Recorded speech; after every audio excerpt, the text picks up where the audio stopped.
You fool! Warren is dead.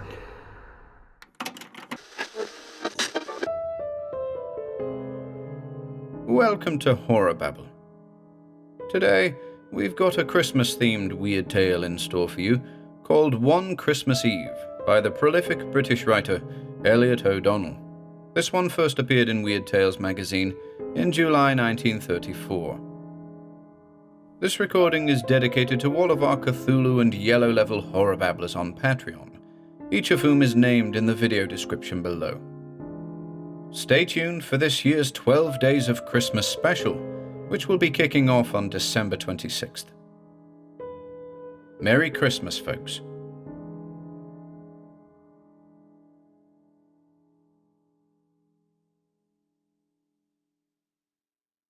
One Christmas Eve by Elliott O'Donnell. 1.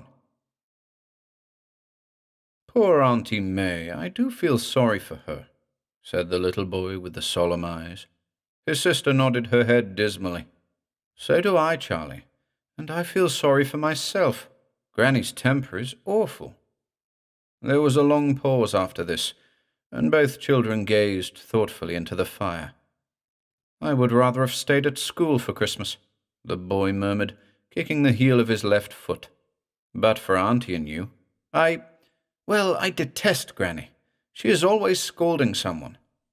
If I were Auntie, I would elope, the girl said. I am sure Mr. Carson would do it. The sound of footsteps echoed along the passage, and a sharp, high-pitched voice called out, May, wherever are you? It's too bad of you to be idling away the morning doing nothing. Come and read The Guardian to your father, or alter this blouse for me.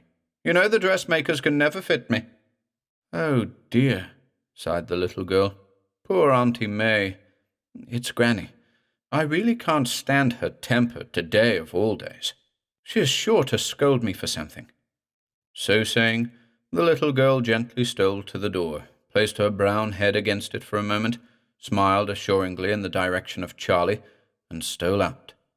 The fire was warm, the weather intensely cold, and Charlie felt too comfortable to move far. So he simply crawled on all fours to the big screen near the fender and curled himself up behind it. By and by, he fell asleep. He hadn't been dozing very long before voices awoke him. At first, in his dreamy state, he couldn't imagine who they were, but he soon recognized them as those of his Auntie May and her fiancé. There was nothing Charlie hated so much as eavesdropping, and he would have been the first to denounce anyone else. Yet he didn't like to call out, for fear they should think he had been listening, and he didn't know how long they had been talking. He tried to think of something else. He stopped his ears, but he couldn't help hearing some of their remarks. She really is beyond endurance, the young man was saying. I never met a woman with such a temper. Auntie May sighed. I can't help it, she replied. I know she is very trying. I've often thought I would leave home and earn my living. The young man laughed ironically. Earn your living, he said. Good heaven! No other girl in England would do what you do for the paltry allowance you get, and with such an irritable stepmother to bully and hamper you every minute of the day, I feel as if— Here he kicked the hearthrug fiercely. As if I would like to— Hush, Auntie May whispered, placing her little hand over his mouth. Remember, after all, she's a sort of mother, and I think at the bottom she means well. I wish we had enough money to marry at once. Don't you, darling? Auntie May's eyes beamed. I do indeed. Oh, wouldn't it be delightful, Hugh? Just then, a big flame illuminated the wall by their side, and made them both look. Isn't she some ancestor of yours, darling? The young man asked, gazing at the portrait of a lady with curly hair and grey-blue eyes. It was a very pretty face. May nodded. My great-aunt, she replied. Poor thing, she had a sad history. What happened to her? She interests me because she is very like you, only not so pretty. May smiled a little sadly. You only say that to please me, she said. I'm not pretty now. I'm too old. Well, My great-aunt was engaged to be married to a poor man. Her parents were very rich, and they disapproved of the match. I imagine her mother's temper must have been a bit like my stepmother's, perhaps worse." Here Hugh grunted. "Anyhow, she was sorely tired, and in the end eloped one Christmas Eve. At least so it was generally supposed, as she vanished, taking with her a diamond necklace of immense value. If we only had the money it is said to have cost, we could marry. The funny part is that her young man was seen in the village afterward, and was alleged to have made inquiries about her. What became of them both no one ever knew, and the parents would never allow her name to be mentioned. Rather strange about the young man," Hugh said, stirring the fire thoughtfully with a poker. "Do you think she really did elope?" May shook her head. "I can't say," she replied.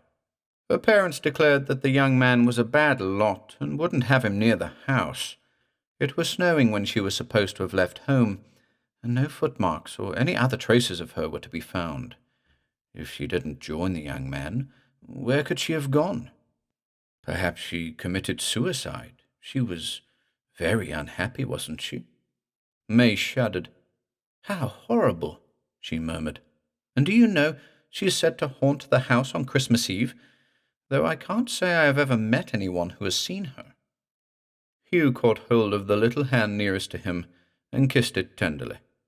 "Well, I wish I could see her, darling," he said, laughing. "Perhaps she might tell us a way out of our difficulty." Just then a well-known voice was heard from the dining-room. "Now then, May, come, your father wants you to make his tea. I suppose you're only canoodling as usual. Do you hear me? Oh, what a thing it is to be old." "Oh, dear," sighed May, as she tore herself away from the strong pair of arms holding her down. "There is no peace for the weary." Hugh gazed longingly after her. "There goes an angel of a girl," he said aloud, "with a most unpleasant stepmother." And a subdued murmur from behind the screen re-echoed those sentiments. 2. After they had gone, Charlie came out of his hiding place. The room was delightfully cozy, with its fire no longer throwing out yellow flames, but rich with crimson embers. Outside were knots of elms and oaks, erect and silent, with their branches covered with snow, and the moon peeked between them as much as to say, "You shan't shut me out. I am determined to see what Santa Claus is doing this Christmas." Charlie loved the snow. He thought Churchdale was at its very best when the leaves and meadows glittered with their mantle of white. But his heart was bitter within him, as he thought of his grandmother's treatment of Auntie May, whom he loved passionately. He sat and gazed at the picture of her ancestress, and the longer he looked, the more his imagination led him to believe the beautiful eyes smiled into his. He heard a door open, and a shrill voice cry out, "Charlie, come down to tea at once. We can't keep the things on the table forever." Then Auntie May as usual caught it, and his grandfather's voice joined in with quotations from The Guardian, to which they all had to listen, although it bored them very much.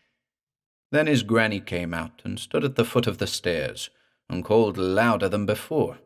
But Charlie felt very rebellious, and he did not go. He wanted to annoy her as a punishment for her behavior to Auntie May, and he also couldn't remove his eyes from the picture. Then he heard Mr. Carson suggest in a mild voice that Charlie must have gone out to tea at the vicarage. After that, there was a lull in the angry storm, and the old people's voices subsided into calmer and more rational tones. The room grew darker, for Charlie didn't put any more coal on the fire, and the shadows from without filed in through the bay windows in rapid succession. "You are pretty," Charlie sighed as he looked at the clear eyes. "I am sorry for you if you had a mother with such a temper as Granny. She is enough to make me almost hate her. She is such a beast to Auntie May, always scolding. Yes, Picture, I am awfully sorry for you. I heard this afternoon, what a rough time you had. You have lovely eyes, just my favorite color. How I should get ragged if the boys at school heard me talk like this. They don't care for reading, as I do.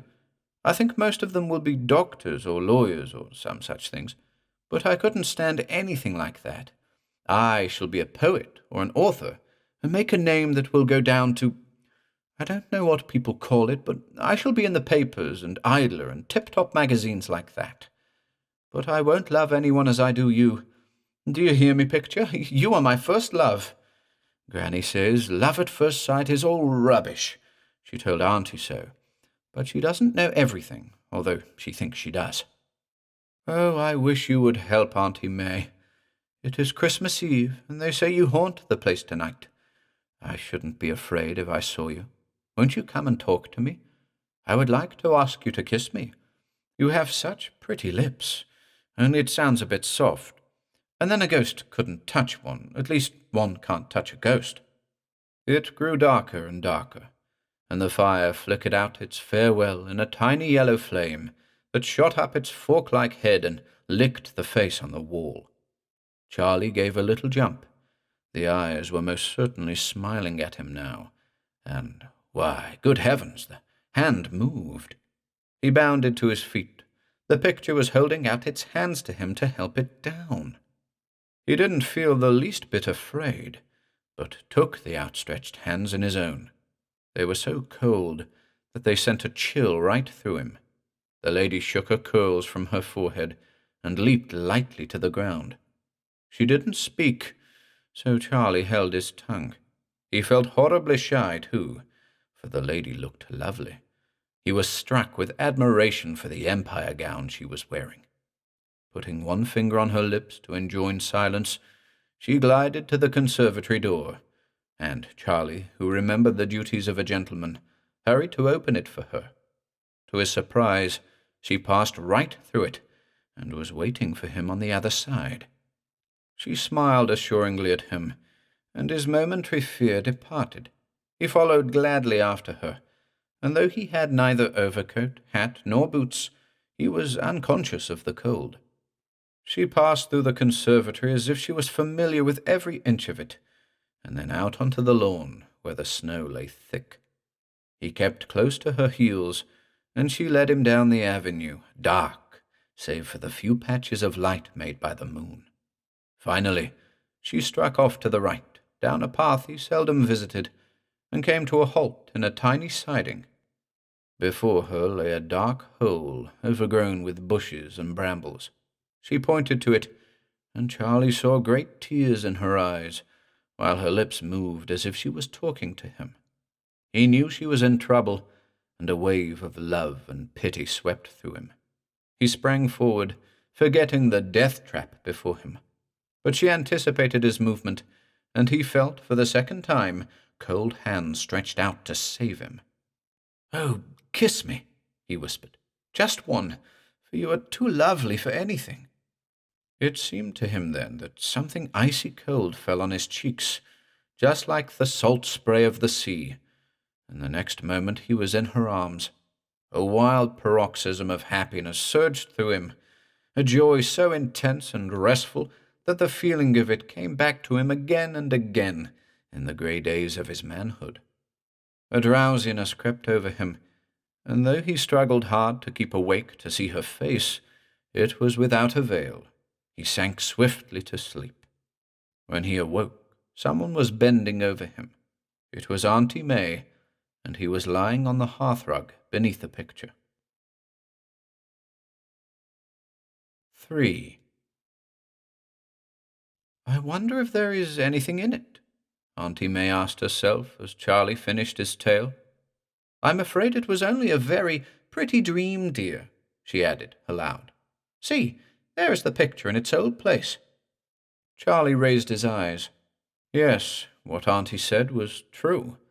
There it was, and he saw with a pang that the eyes did not recognize him. He felt his shoes. "They are wet, Auntie," he cried. "Yes, they are, indeed." And so they were. In the morning, Charlie took May and Hugh down the avenue. He was wild with excitement, and even Hugh was obliged to own that it looked promising. At last they came to the path, then to the siding, and then, with a shout of triumph, to the dark hole. "By Jove!" Hugh exclaimed. "The kid is right. I don't believe it was a dream, but the ghost after all. I will get down here." Auntie May begged him to be careful, but Hugh was a Celt and very superstitious. So a rope was fetched, without the granny's leave, and Hugh was lowered into the well. It seemed an eternity to all before he reappeared, but when he did so, they were rewarded for their patience. At the bottom of the well, which was dry, lay a skeleton, still clutching in its hand a jewel case. The latter contained a diamond necklace. "That is it!" Charlie cried the moment he saw it. "That is the one the picture was wearing." And what little doubt they had on the point was set at rest when the medical authority pronounced it to be the skeleton of a woman. So they found a clue at last to that mystery of the Christmas Eve of long ago. The poor lady had missed her way in the snowstorm and had fallen down the well. She was laid to rest in the churchyard, and her spirit has never been seen again, though Charlie had implored it to come just for 1 minute. Even the cross grandmother became in a better humour when she saw the jewels, and yielded, with a good grace, to the unanimous desire that it should be given to Auntie May.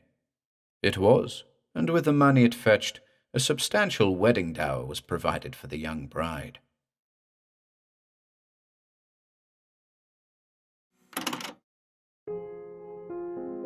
If you enjoyed listening today, be sure to subscribe to the channel by hitting the red subscribe button below. After doing so, click the bell icon next to the subscribe button to receive new content notifications. If you'd like to support our work and receive exclusive perks, consider becoming a channel member by clicking the join button below. To support us in other ways, see the video description for links to our Bandcamp and Patreon pages, our merch store over at Teespring, and further information relating to our releases on Audible, iTunes, and Spotify. And until next time,